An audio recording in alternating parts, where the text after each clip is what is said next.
Ukrainian Sea Baby naval drones attacked 2 Russian oil tankers in international waters of the Black Sea off the coast of Turkey. Forbes writes that this attack indicates an expansion of Kiev's campaign to use sea drones to target the Kremlin's oil revenues. The strike hit the Kairos and Virat, which are registered in Gambia, but identified by Western authorities as part of Russia's shadow fleet designed to evade sanctions. The strike hit the Kairos and Virat, which are registered in Gambia, but identified by Western authorities as part of Russia's shadow fleet designed to evade sanctions. The United States imposed sanctions against Virat in January 2025, and the European Union, Switzerland, the United Kingdom and Canada followed suit. Kairos was blacklisted by the EU in July 2025 and subsequently by the United Kingdom and Switzerland.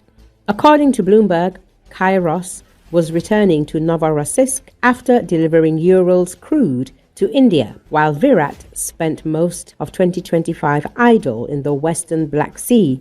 Following U.S. sanctions, Ukraine has previously carried out successful Navy strikes against Russian vessels using explosive-laden naval drones. However, these operations were limited to the northern Black Sea.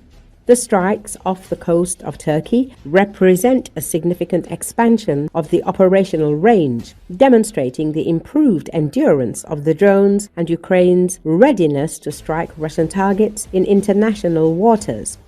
The latest attacks reflect Ukraine's intent to damage not only Russia's navy, but also its global oil supply chains. Kiev is focused on changing the approach of companies attempting to support Russia's oil trade. Ukraine's strategy appears increasingly coordinated. It is damaging both the vessels transporting Russian oil and the infrastructure that supports these exports. Meanwhile, the Trump administration is increasingly trying to push Kiev toward an agreement that, according to many analysts, benefits Moscow. Ukraine, in turn, is seeking to restore balance in the negotiations, which means increasing pressure on the Kremlin. Ukrainian naval drones have demonstrated their ability to strike ships far from the front line. The Shadow Fleet, built to evade sanctions, has proved more vulnerable than expected. As strikes on vessels move further away from Ukrainian shores, the cost calculations for companies and ship owners servicing Russian oil trade are changing. Given Kiev's willingness to directly target the Shadow Fleet, this risk will only increase. Oil and petroleum products remain Russia's single most important source of income. According to the International Energy Agency, Moscow earned $13.1 billion from crude oil and petroleum product sales in October. Still a significant amount, though $2.3 billion less than the same period last year. Russia's oil and gas revenue will fall by about 35% to $6.59 billion in November, part of a broader 22% drop this year as cheaper oil and a stronger ruble squeeze the Kremlin's most important source of income.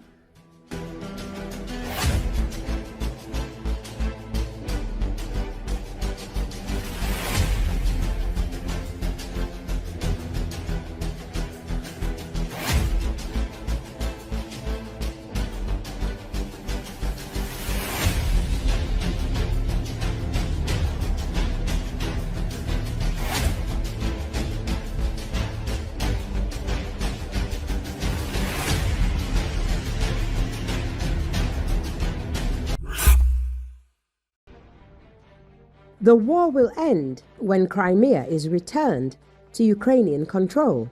This was stated by Speaker of the Verkhovna Rada of Ukraine, Ruslan Stefanchuk, during the Crimean Platform Parliamentary Summit. However, the issue of Crimea's return is not mentioned in the negotiations. The 28-point U.S. peace plan published in the media calls for the recognition of Crimea, the Donetsk and Luhansk regions as de facto Russian territories, and the Kherson and Zaporizhia regions as frozen along the contact line.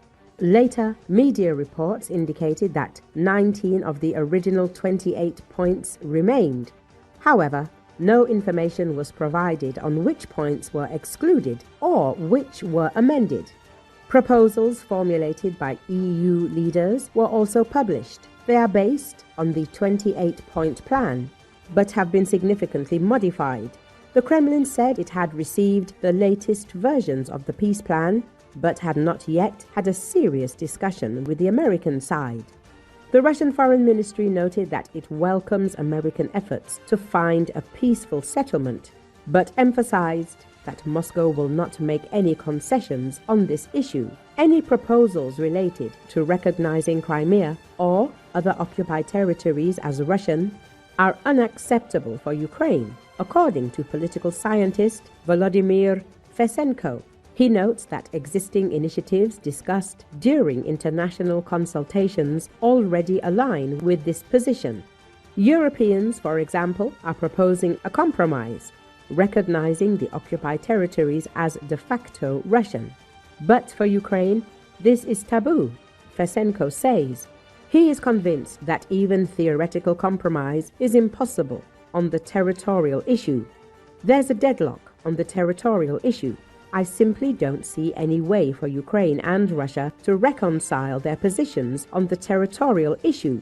Therefore, in future negotiations, the Ukrainian side will actively work with our European partners to ensure that the issue of recognizing Crimea as Russian territory is not raised, said Volodymyr Fesenko. The return of Ukrainian territories is only possible after the global confrontation between Russia and Ukraine ends. When discussing a possible ceasefire while maintaining Russian occupation, including Crimea, it's important to remember that it's not just about territory, but also about the fate of Crimea's indigenous people, stated Refat Chubarov, chairman of the Majlis of the Crimean Tatar people, on Radio Krim.Relay.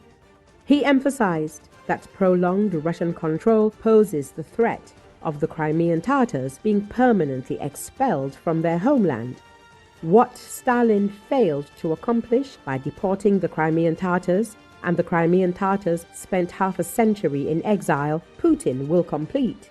Therefore, we absolutely do not want and will not discuss any scenarios that involve Russia continuing to control the situation in Crimea. But that is our position, said Rifat Chubarov.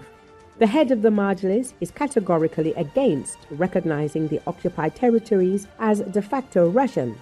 There's no need to sign any treaty that would de facto recognize this territory as Russian. This is absolutely unacceptable. I don't recall any such agreements between states in recent history, said Rifat Chubarov. All the speeches by the heads of parliament of the countries participating in the International Crimean Platform were absolutely unanimous. European countries, and not only European countries participating in the Crimean Platform, will support Ukraine until Ukraine restores its territorial integrity. I believe this position will be absolutely dominant worldwide, that existing borders cannot be violated by force, noted Rifat Chubarov. The head of the Majlis is confident that most countries do not support Russia's forceful actions to appropriate foreign territories, with the exception of a few politicians.